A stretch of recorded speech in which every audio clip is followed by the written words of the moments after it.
right, let's watch the attendance count start to kick in.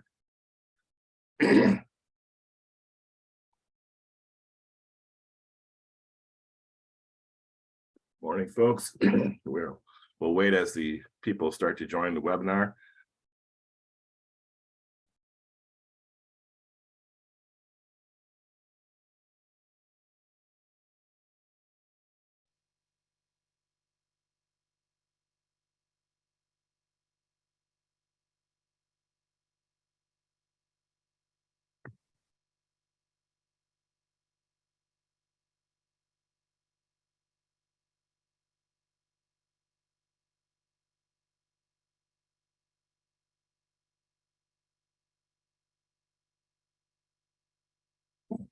Excuse me.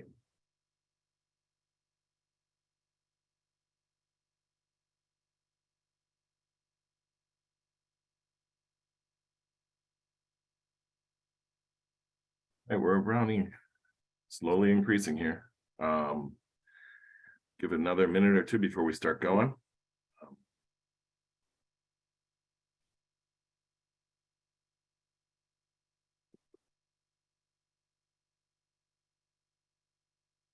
Oh, wow, Kuwait. Awesome. India.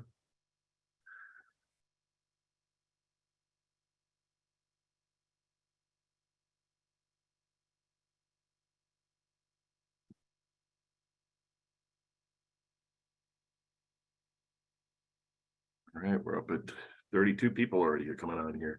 All right, we're going to get going. I know that your time is valuable and would like to honor that, and we appreciate that you have decided to spend an hour with us. I'm Wayne Van Sluys. I'm a senior lead consultant with Argonaut, and I'm also an ACE director for the time being.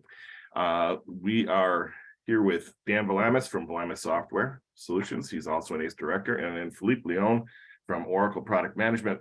And we're here to talk about our favorite new features of the May release, or in some cases, some may have been a release prior, but it's still relevant as something is what we call our favorite features. So with that, let's get going. So we've just told you who we are. Some helpful links for you to keep in mind. Also, just to make this easier for us, if you have a question, please post it in the Q&A. There's a little Q&A button at the bottom of the Zoom bar. So let's save the chat for having fun and making comments, but let's put the questions in the Q&A bar so that we can follow those questions and answer them as we see them. Oracle has been doing a really great job of putting out new videos on what's new for every release that's been coming out. And they're on a pretty good cadence of about every 2 months having new content added into Oracle Analytics. And I'm amazed at the ability for them to churn some great features into the product. So the May release has a whole playlist that Philippe and his team and other people within product management have been putting out there. The Oracle Analytics community is a really great site for you to catch up on what's going on. And then if you want to try some of the public-facing demos, there is the demo site for you to take a look at some of the features and get maybe hands-on in actual product. So take a look at those sites and kick the tires, as I would say. And I apologize if I'm going to cough or sneeze. I have allergies, and this is just a great season for me. From a TechCast perspective, you are, of course, attending one of ours right now, but we also have the recordings of all the ones in the past, back to 2019. We do put them up on YouTube as well. And then you can find out what's coming up by clicking to see what's new, right? And what's our schedule to be in the future of plans. So we have our AnDOUC website. The June, we're right now here, was a past one a couple of weeks ago with Dan and Tim. We have one today, of course, and then we have the one coming on June 29th on financial crime and compliance. and transforming text documents to graphs. So this one looks to be interesting. And then, of course, as we add more to our lineup, we will be posting them. We try to do it about every 2 weeks-ish. Sometimes we get more in. In the summer times, we tend to slow down a little bit, but be aware that we have some great content coming in the near future. And sometimes if there's a conference, we may pop up and say, hey, we're at the TechCast conference, and this is what we've been thinking about it. So if you like merch and you like to help sponsor us and help keep us afloat, we do have some really fun content, mugs, luggage tags, little notebooks. Take a look at our store off the AnDOUC.org site. We are a nonprofit, and this helps us pay for the services and support that we as an organization need to continue to bring you good content.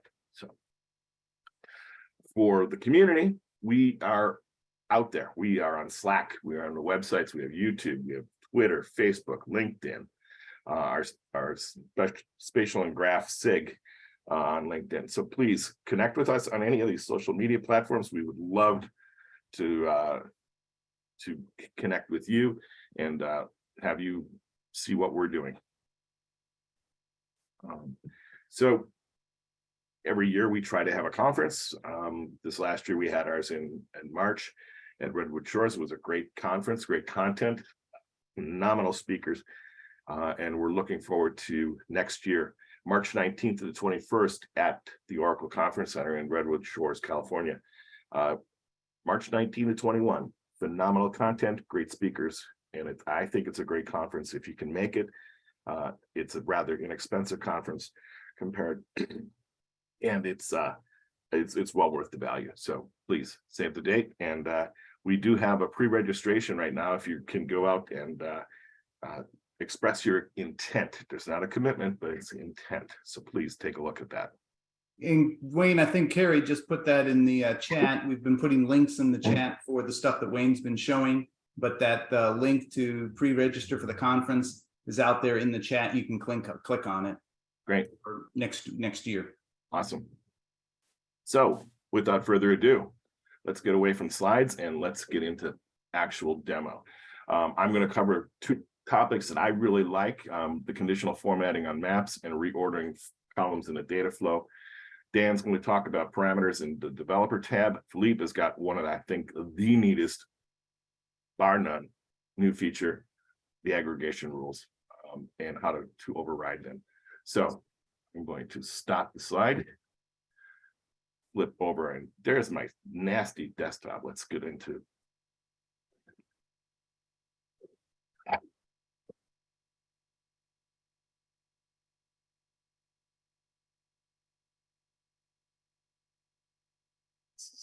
Pause this for a minute. I got the wrong screen up.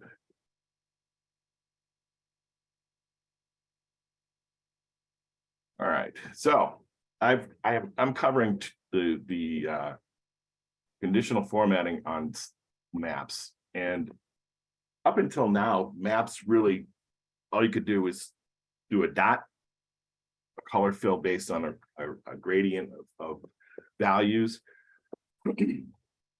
Such as this one right here. This is a fictitious customer base, orders within the state of Missouri, highlighting based on the range, right? And this really doesn't help if I maybe wanted to create some buckets, some conditional formatting. So we now have the ability to conditionally format based on values or percent or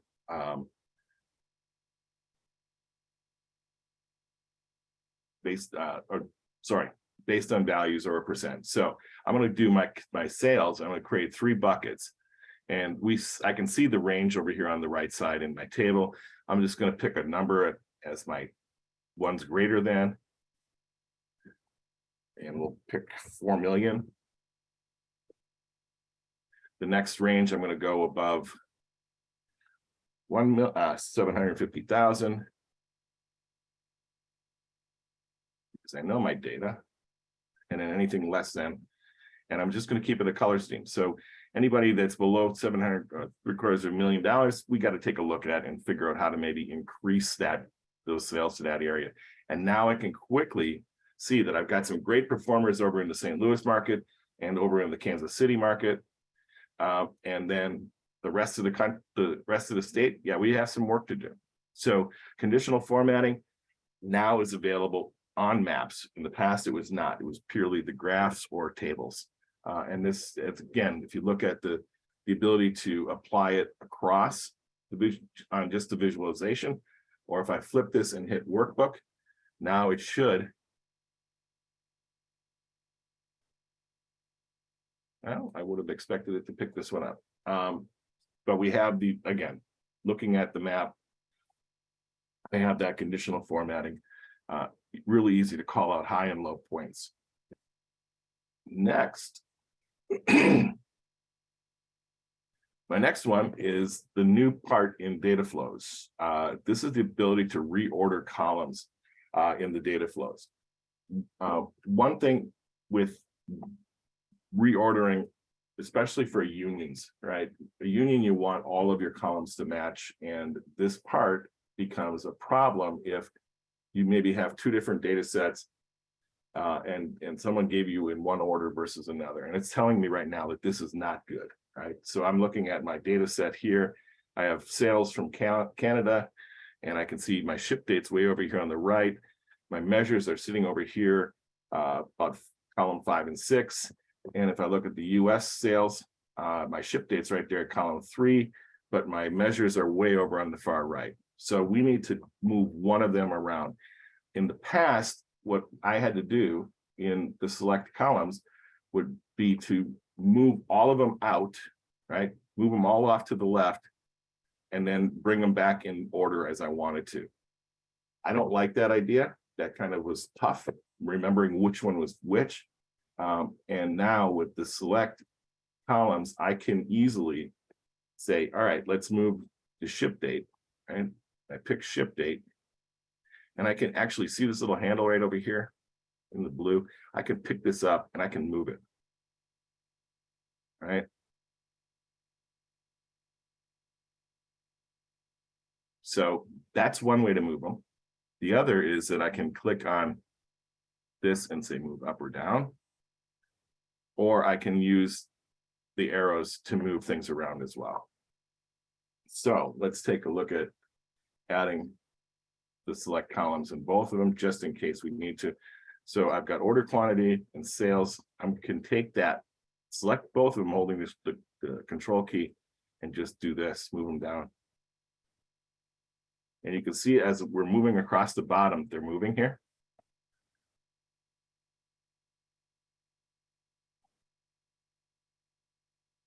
And are we at the far end? We are. And then we want to move ship date up next to the order date. And I can just grab that. And you can see I'm moving. And we'll put it right after order date. And let's check our union. And now we're clean. It now matches, and we should have the proper order. And I could throw another one at the end if I wanted to reorder some more. But this gives me the ability to put my data sets in an order that is useful and then allows for the union. Like I said, in the past, I would have to move all of the columns out and then bring them back in order for whichever one I wanted to match up. So reordering columns, very handy.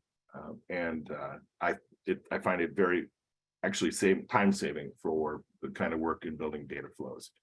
So with that, it's time for me to release control and let Dan take over.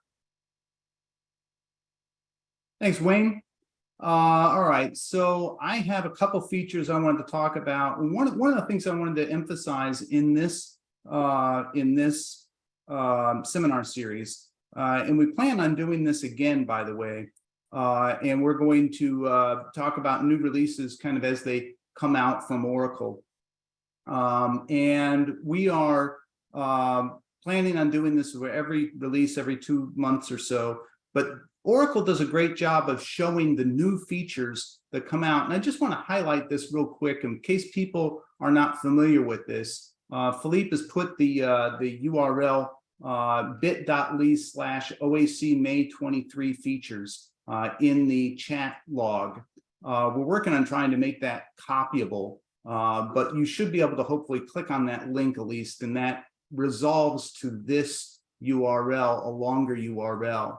Out on their playlist on YouTube under Oracle Analytics is a bunch of playlists. One of them is the new analytic features in May 2023. And here they've recorded 11 little videos. And I put this out because if you want to know how to use this for parameters, they came out in the March release. So I have a tab here opened up to their video list of all this. And there's a nice little introduction to using parameters, leveraging parameters in Oracle Analytics workbooks. And you can see it's a 4-minute video. And if you want to know what it is, you click on that, they have a little intro thing, and then it starts playing about how this works. So it's a very nice list of what's new in the product set. So rather than trying to show you everything in there, Oracle does a great job in showing these. Look at their videos on this. I wanted to show you a little more of what this is like day to day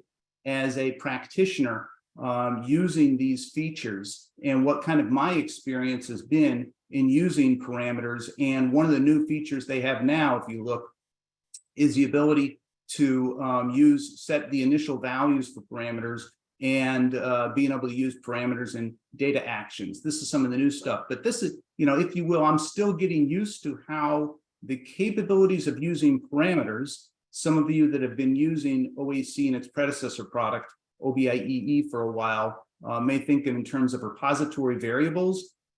In effect, it's a lot of that same capability, but now it's called parameters rather than variables. Anyway, I'll show you what I run into in a real project that I'm working on. This is kind of our standard demo that we use at Vlamis Software Solutions. And in here, I've got a Acme Corp monthly executive dashboard or canvas that I'm looking at. And this, we had hard coded this to May 2015 using tiles. And I wanted to change this around because they now have a new tile capability. This is several releases ago. You'll notice it says tile deprecated. I wanted to see what does that look like with the new tiles. And I've been working in the background on changing this using now the new tiles capability. This is what the tiles looks like now. But I wanted to play with also the new parameters capability. And so we had set this to May 2015. I said, well, what if the user wants to change this? How would I model this? And one of the challenges I have in this is that we want to be able to select May 2015, but be able to, the dimension values, if you will, the attribute values are really of the form 2015/05. How do you fire something that switches from one format to the other? And you can see I'm playing with this in here, saying, well, do I want to make the user select this based on a dropdown? Or do I want to do this based on the value in here? Kind of playing with it and getting used to it. And I'll show you where I am in this process. So now if I come in here and look at how I added that, what I did was in the dashboard area, there is the ability to put in dashboard filters. So now, well, and I'll show you, let me just go ahead and change one of these. If I change this May 2015 to April 2015, you'll see that that changes, this title changes, this title over here changes as well. And I could hook that up so the data changes as I do this as well. This is not, if you will, a fully cooked demo. I purposefully am not showing you the end product because I want to show you what you can do as a developer and how all this kind of comes together.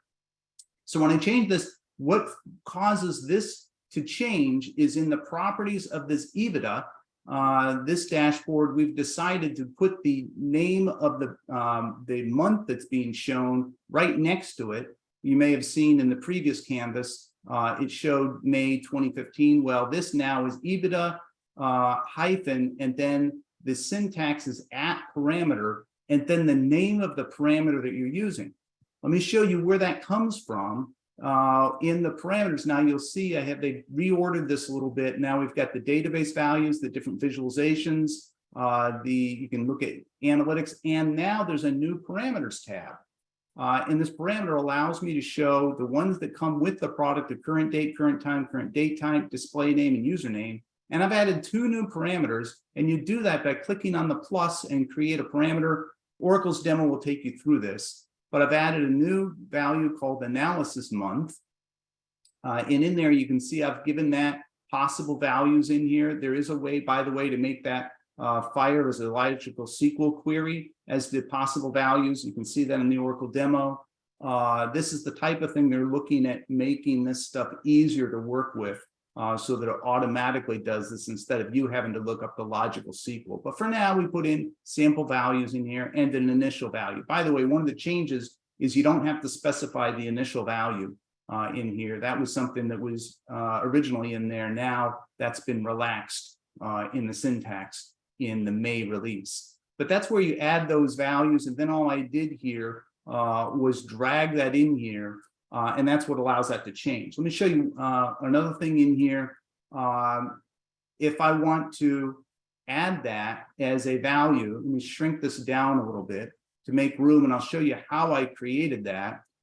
If I come in here, and there is, if you haven't caught up, there's a new thing called the dashboard filter that I can drag on here, and it'll add it to my canvas. This is how I created this thing. You can see this canvas is in freeform mode, where you can put anything on the screen. But then I put in there my calculation in here and added analysis yearmo into that dashboard filter area.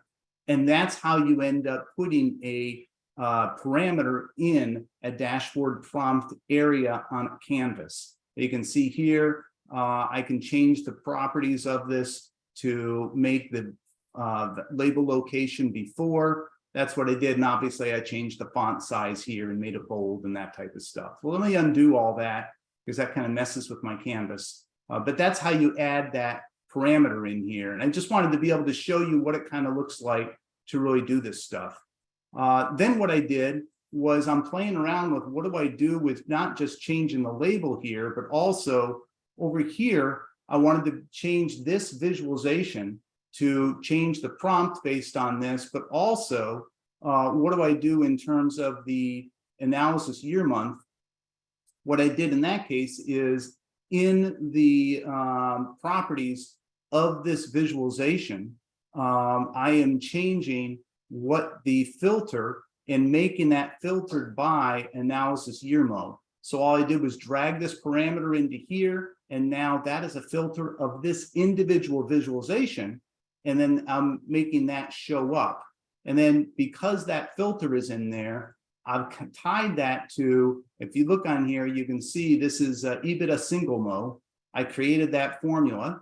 And this is what I wanted to be able to show is what happens when you have calculations. How do you capitalize on these filter values on these parameters?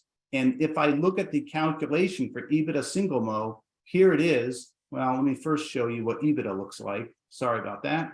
EBITDA is simply revenue minus costs.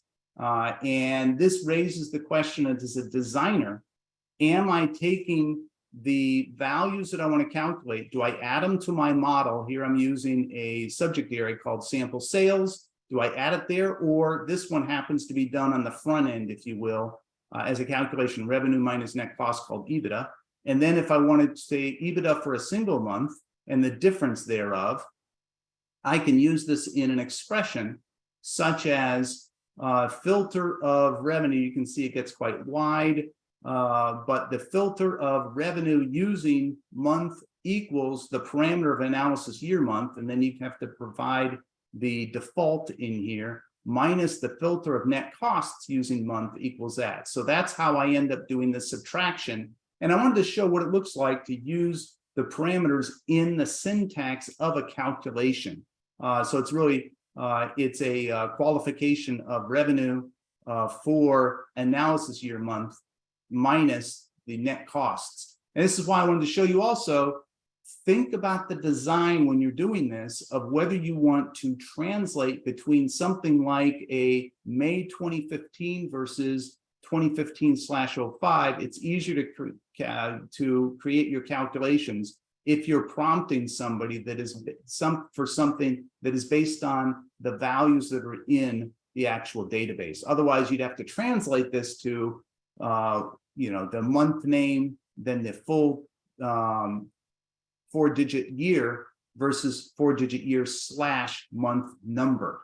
And that becomes complicated to try and do that type. That's why I'm playing with both of these. Now, when this fires and I change this between 2015 to April of 2015, my values change because the qualification of the month has changed. All of that is what we can do with parameters. And I'm showing you this partly to make the point that parameters now change the way we can design our dashboards and the way we interact. And now you start to think, well, gee, is that the right way to show this? Maybe this should be filtered up top. Maybe it should be filtered on each visualization. We're not sure. And it ends up changing the way you design. As well, we can qualify things here. If I use this as a driving query, this visualization drives the others, I can do that as well by clicking on and selecting an individual value. Obviously, that doesn't work with my single value qualifications in here. So it's a matter of, I'm kind of in the middle of changing this. What does that look like? That's what I especially wanted to go through on parameters. There's, believe me, a lot more there in terms of what you can do, including the new capabilities to do data actions and so forth with this. So, but I wanted to show something else that we use all the time to try and work on, especially performance, and understand how the product is working. And that's the new developer tab. If you're not familiar with it, it's not the easiest thing necessarily to develop, to use. And so I've found that as we talk to people, some people have not caught up on this, but you have to go into to use this developer tab, you first go into your profile, advanced, and you need to enable developer options. By the way, there's also this open workbook. So as a viewer, I understand why Oracle made this change to default to showing as a viewer. If you like the way of every time you go in, you're in edit mode automatically, you can turn this on, by the way. I'll rather turn it off. It defaults to on, you can turn it off. And then the big thing you want to do, if you're a developer or you're working with people that want to be able to develop, have them turn on this enable developer options. And now when you come in, when you look at this hamburger menu, there's a new selection called developer. And I want to point this out because I routinely find that people don't realize this exists, even though it was added a few releases ago. If I come in here now, there are several capabilities within this. I'm going to click on refresh so you can see what this does if I just refresh the data in here. And you can see it is showing me every query that exists in here and how long it takes to execute that query. So you can see there's an EBITDA rolling 12 months. If I click on that, it'll highlight that viz, EBITDA by company. If I click on that, it'll then show me which one that is. Notice that then lit up in here and shows that one. And you can see for this whole thing, all of the different visualizations are represented in here. And I've also got some brushing queries that happen as well that it's keeping track of. For every one of these, it's showing me how long that query took in terms of streaming time, server time, processing time, and so forth. That's defined in the documentation. So here I can see this is the query that's done for this performance tile in here, EBITDA parameter analysis month, and how long that took. So I didn't realize this, but as you go through this, this is also, I just found out recently, if you click on one of these, it'll scroll your canvas for you to the appropriate place and show you where on the screen that is for each one of these. And all it's doing is scrolling this canvas going down. And it'll do for the map one, for instance, EBITDA and EBITDA difference by country. It'll scroll that down to where we have the map being shown. Let me go find that. Well, here's GenMind. for this, and it shows you where that viz is on this long canvas that I have in here, and show you each one of these, and then it shows you the brushing queries as well. In here also is the ability to look at the logical sequel for each one of these. You can then in here hit Control A and Control C, copy that to your clipboard, and grab all this information and see, you know, what's actually going on with here. You can use the query generation, the XML, and then the execution log will show you how long things took and the physical queries for this. A very handy thing to try and figure out what's going on behind the scenes. As well, it'll show you the JSON for all of this, the XML. We use this actually when we want to copy pieces of this, and this shows you for the entire, I believe it's the entire workbook, all of this. It also shows the embed codes. If you want to take this, this canvas and you want to see how would I embed this in another application, this tells you the XML to be able to use to bring that into other application environments. So I just wanted to highlight that because that's the type of stuff using the handy copy button to copy this to your clipboard. I wanted to show that because I found people still don't know about these capabilities. There's lots more to show in here. I wanted to especially, I think parameters is going to change the way we develop dashboards. It's almost going to be dashboards that we developed before parameters came out, and then dashboards that we developed after they came out. And the question then becomes, and I'll just give you a little preview of something we're working on, and that is to be able to, we have a slide where we're working on comparing the different types of ways that we will filter. It'll be in the slides that we share afterwards, after the presentation. But we're looking on comparing the different things that are on there. Oops, I need to change the screen that shows up on. Sorry about that. All right, so now, if you look at this, this is a filter matrix, what they look like, filters. When do you use visualization filters, dashboard filters, and so forth? When do you use the filter bar? When do you use the viz as a filter? All this type of ability. What are the capabilities of each? Because now we have a plethora of ways to develop dashboards, and we can do things in different ways. This is something we'll be showing off at Kscope, and something we're working on is kind of a grid to get, allow developers to know what's the best way to do all this stuff. With that, that's what I especially wanted to go through. Before I turn over things to Philippe, I do want to also mention, I don't see people have taken advantage of the Q&A tab.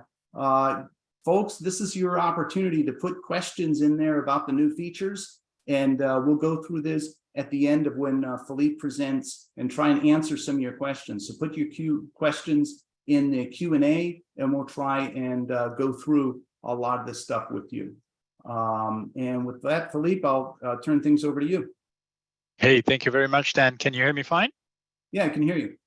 Hey, thanks. Thanks for this great presentation. Isn't the developer tab a wonderful feature? I mean, if you're troubleshooting or if you're designing dashboard, we use in day in, day out from our side.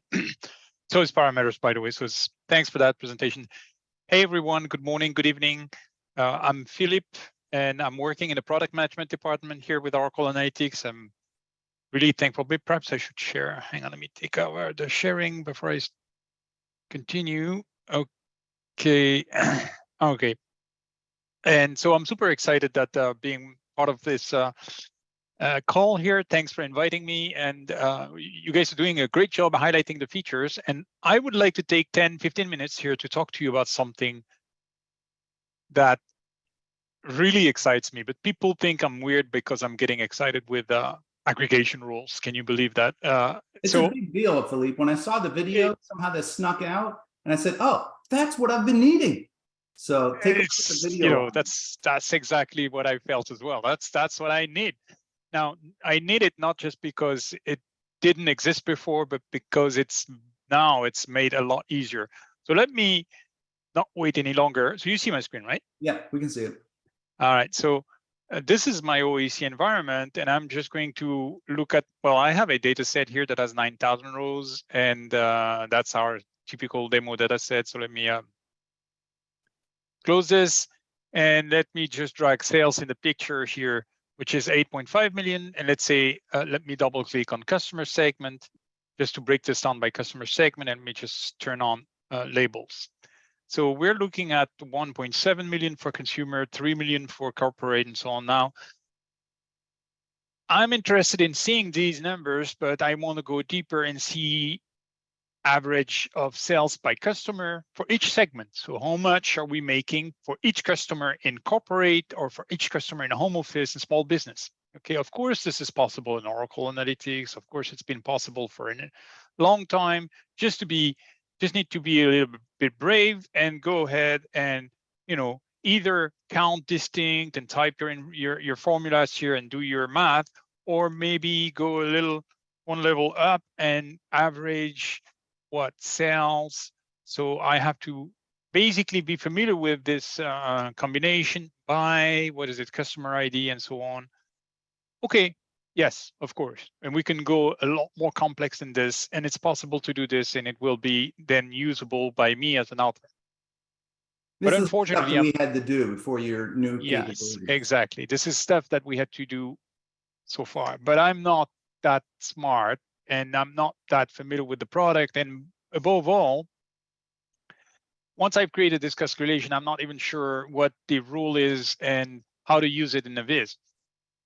So now there is a capability that surfaces in the latest release that will just help me right-click on the sales metric and aggregate it differently. So the sales metric here is a sum aggregation by default. If I click on sales here, if I hover over sales, I will see that the aggregation in the data set is sum. So whomever built that data set did set it up with a sum for sales, which is intuitive. But I want to average it. So I want to override that aggregation in my viz, only in my viz, with something else. And in my case, it's average. So I'm going to click on average. Okay.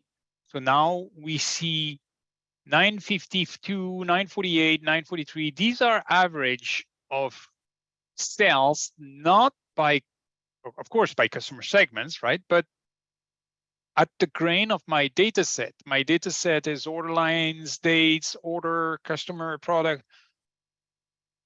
all that massive grain. So this is looking at what's the average line for consumer segment. But I want this to be by customer. So I'm just going to go one step further, go in my properties of these properties, look at my number tab right there. And there, I can see that the aggregation was already set to average. That's what I did a click ago, but I'm going to set it up to a certain level. So what is the level? Well, the level right now is already customer segment. I can see this. This is part of my chart. But I would like, well, I already have customer name here because I used it somewhere in the dashboard, but I can pick up any column here to aggregate by. So I'm going to pick customer name. And let me go back there so you can see it.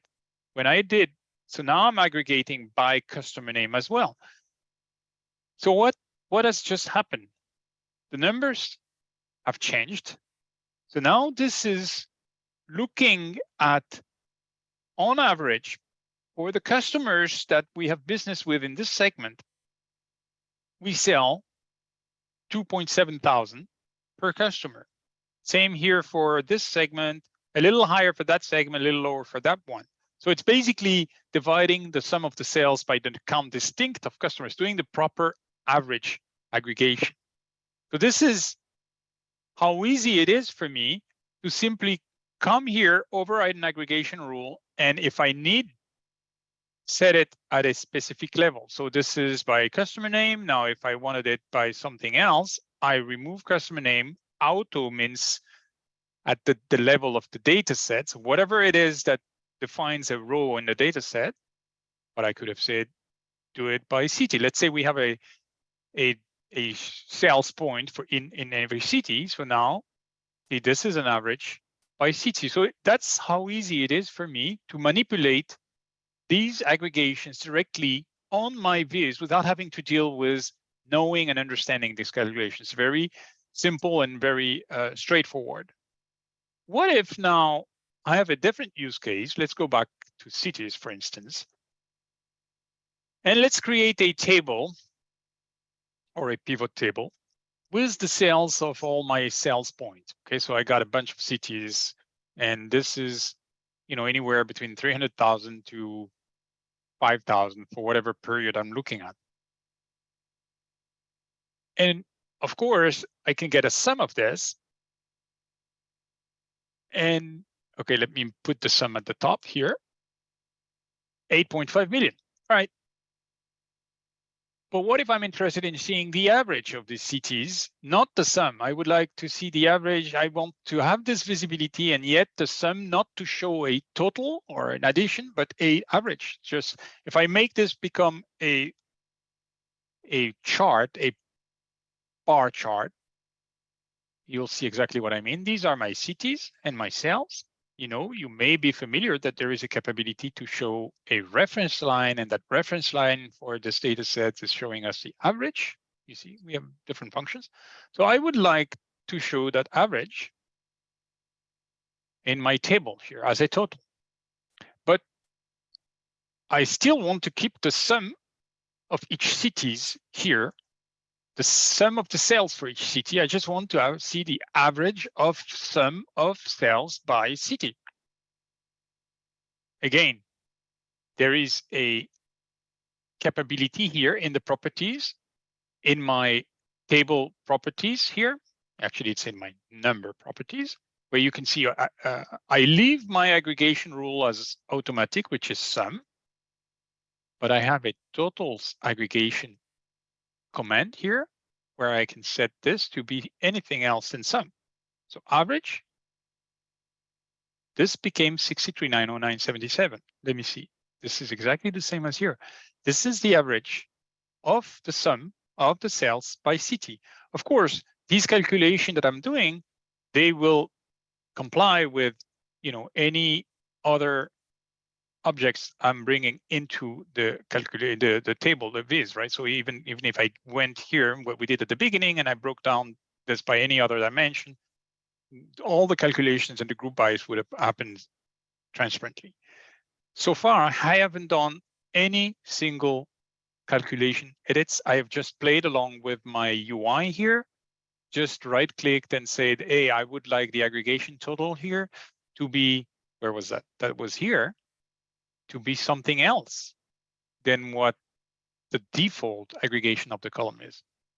So this is pretty fun for me, but that's actually, let's say, pretty classic.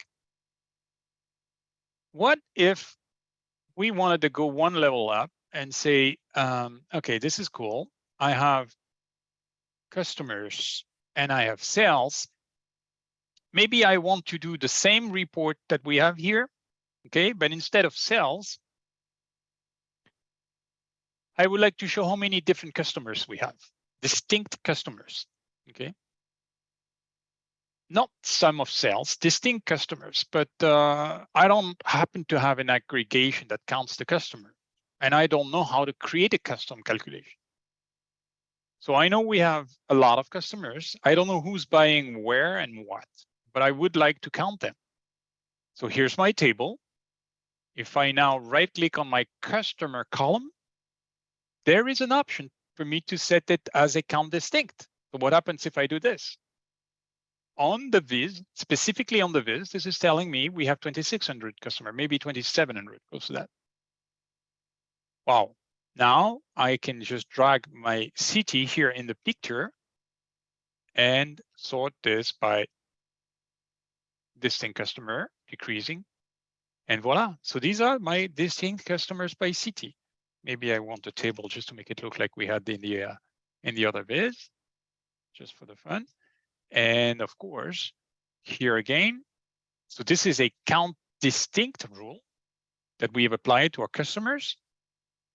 And this will aggregate properly if I do a grand total. So even, let me put it at the top, even if a customer may belong to two different cities, any given customer, this will still count distinct only once a customer. Let me show you what I mean by that. Let's take product category, for instance, just to make an example. 1,200 customers buying furniture, 1,400 technology, and so many. some people buy a little bit of many, okay? Yet the count here is a specific count distinct. You can see that it's not a sum of a count distinct, otherwise it would be a lot bigger. So that is a way for me to get there without any formula. Now let me take it one step further.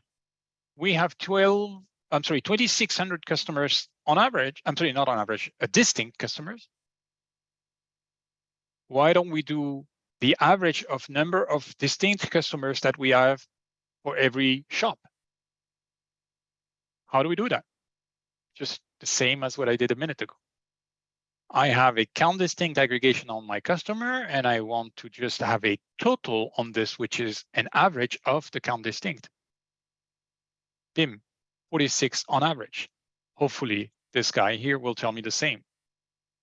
And I haven't tried it. So 47, here we go. So it rounds it. So these are actually, just so you know, these are two different calculations happening behind the scenes in Oracle Analytics. But this here is what I'm interested with. I have manipulated my table to show me numbers exactly the way that I needed them to see. So I can go deep into my calculations. Let me break this down by product as well.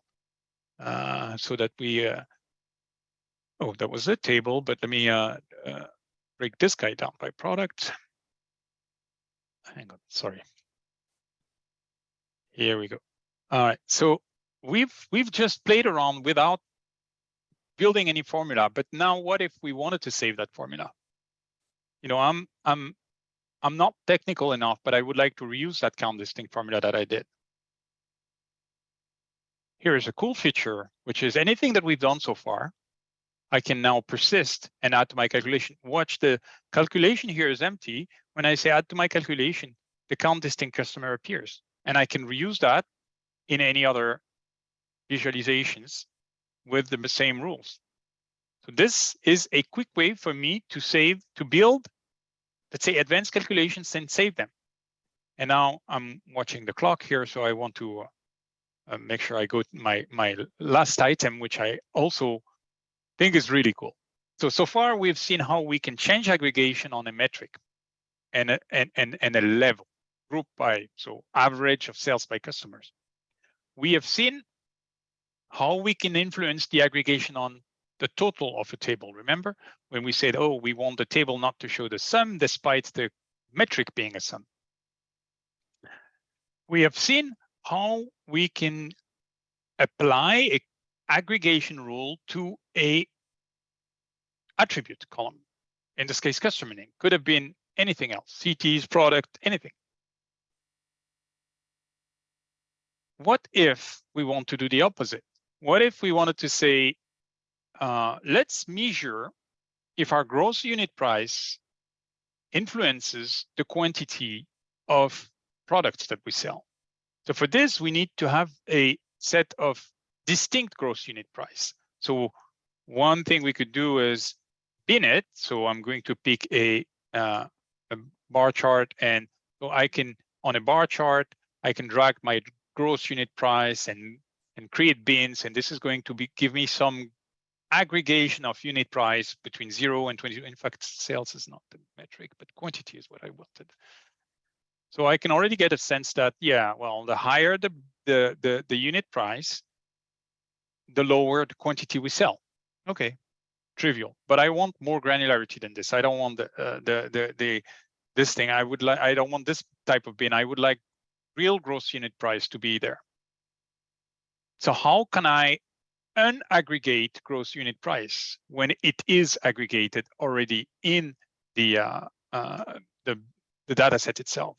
So let me just put a table together, or a pivot table, whatever.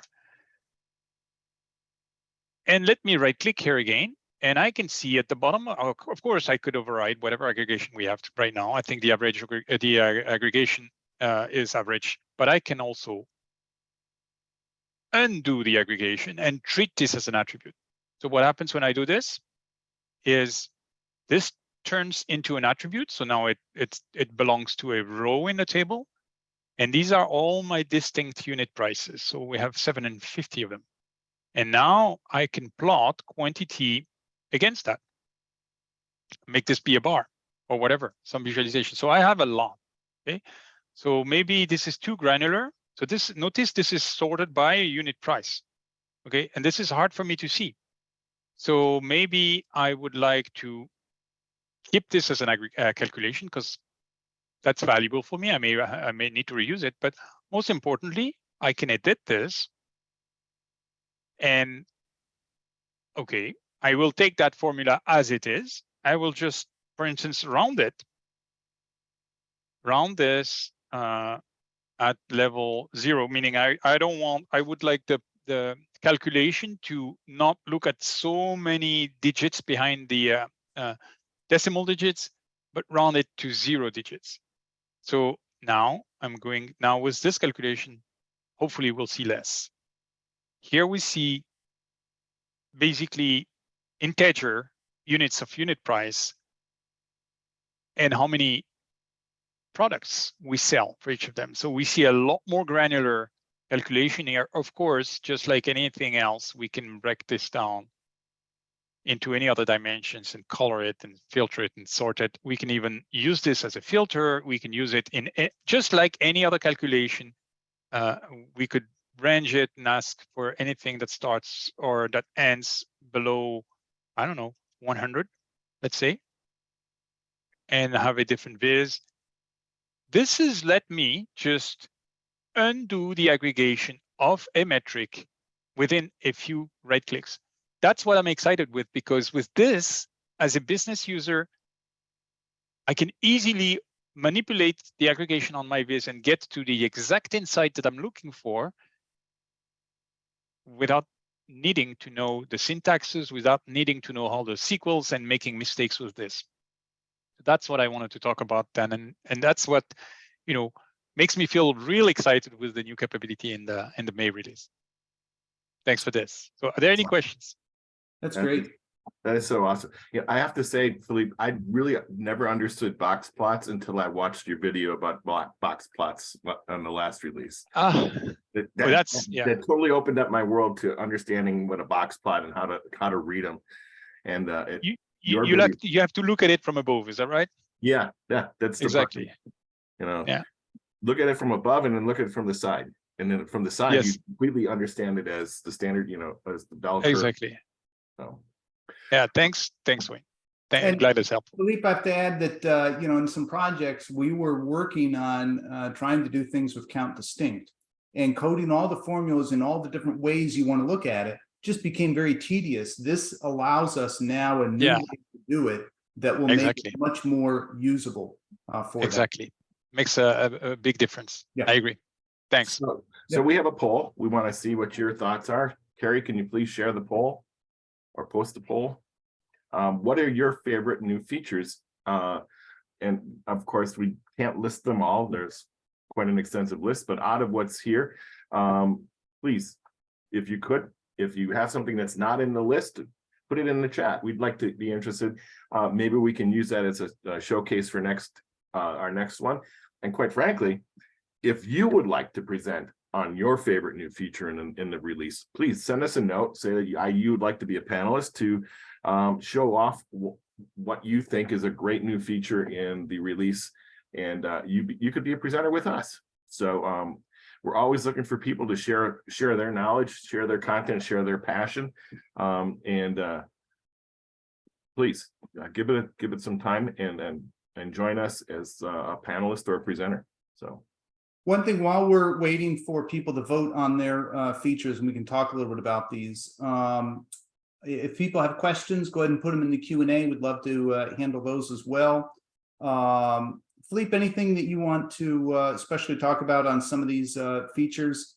Well, that's interesting. You got the one that you showed, the aggregation rules, 50%. It's pretty good, Philippe. It sounds, thank you guys. It sounds like a lot of developer authors, at least in the audience, which is great. I'm glad this is helpful. Yeah, that's good. Because, you know, it makes life a lot easier. You will, I'm sure, as you will try it, you'll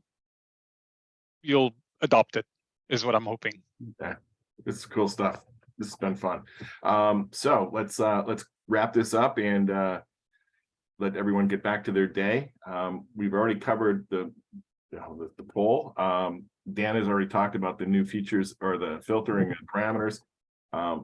Take a look at that, and if you're going to be at Kscope, look me up, look Dan's brother Tim up, and we'd love to meet and talk with you. Again, slides, we've covered everything else.